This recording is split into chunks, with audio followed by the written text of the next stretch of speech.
अब हमने उन परिवारों को बसाना था जिनके 4000 घर पूरी तरह क्षतिग्रस्त हो चुके थे और तकरीबन 16 से 17,000 आंशिक रूप से नष्ट हो चुके थे। और सरकार क्या क्लेम देती थी?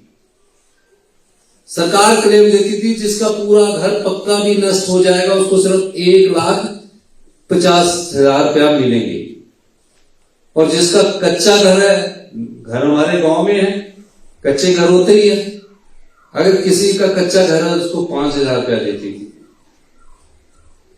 जब मैंने अधिकारियों की बैठक ली तो मैंने कहा जिसकी जीवन भर की पूंजी घर बनाने में लग जाती है, पाई पाई जोड़कर वो घर बनाता है, अगर हम उसको 1.5 लाख देंगे तो हम उसके साथ मजाक करेंगे। नियम ऐसे थे, कानून ऐसे थे। हमने उन 23,000 परिवारों के लिए, आपदा राहत परिवारों के लिए नियम बदल दिए, कानून बदल दिया, और जिसको 1.5 लाख रुपया मिलता था उसको हमने 7 लाख रुपया दिया, और कच्चे मकान का जिसको 5,000 रुपया मिलता था उसको 1 लाख दिया। जिसकी पशु चले गए उसको पैसे दिए, जिसकी फसल नष्ट हो गई। सरकार के साधन सीमित हैं, वित्तीय संकट से हम गुजर रहे थे, कैसे इन परिवारों को बसाया जाए? बड़ी मुश्किल से हिमाचल प्रदेश में एक पक्का घर हिमाचल का एक निवासी बनाता, बड़ी मुश्किल से। 75 लाख हमारी जनसंख्या, उसमें उसके सपने सजोए होते। ये भी नहीं पता होता कि इस घर में वो कैसे, कितने संभाल कर रखता है, कितने सजा कर रखता है, अपनी चीजों का ध्यान रखता है। और आपदा आई, खाना खाने के बाद रात को जिस सोने की तैयारी कर रहे थे, कई परिवार थे, उनके पास पीने के पानी का भी गिलास नहीं बचा, पूरा का पूरा घर उनकी आंखों के सामने पक्का तबाह हो गया। ऐसे परिवारों को हमारी सरकार ने बताया। और मैं ये इसलिए कह रहा हूं कि हमें अपने आप भी सामर्थ होना है, इसका असली मकसद तब है, और सरकार को भी सामर्थ होना है। और जो परिवार आपदा से प्रभावित हुए हैं, जो जाने चली गई है, जिन घरों को बसाना उनको भी सामर्थ करना है। ये सरकार की भी जिम्मेदारी होती है और समाज की भी जिम्मेदारी होती है।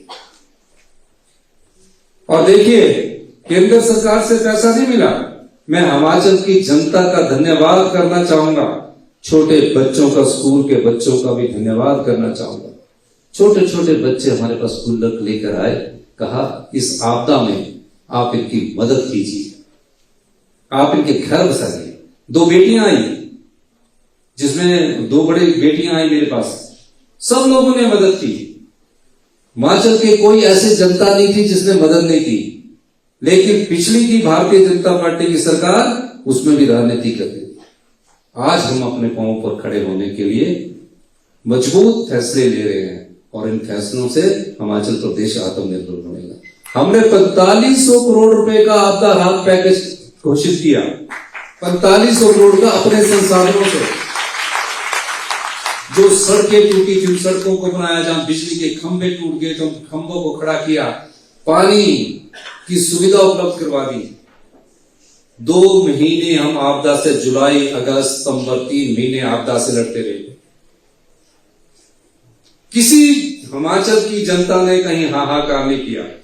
वर्ल्ड बैंक ने हमारी सरकार की प्रशंसा की, नीति आयोग ने हमारी सरकार की प्रशंसा की, बीजेपी के पूर्व मुख्यमंत्री शांता कुमार ने हमारी सरकार की प्रशंसा की कि जितना तेजी से हिमाचल प्रदेश की सरकार ने आपदा के लिए कार्य किया, आपदा प्रभावित लोगों को बसाने के लिए कार्य किया, ऐसा पहले कभी नहीं देखा गया। क्योंकि हिमाचल प्रदेश में तो कहते हैं बिजली का खंभा लगाने के लिए भी अगर बिजली चली जाती थी तो 3 या 4 दिन लग जाते थे। यहाँ 48 घंटों में 75,000 टूरिस्टों को उनके घर गंतव्य स्थान पर पहुंचाया, और हमने बिजली पानी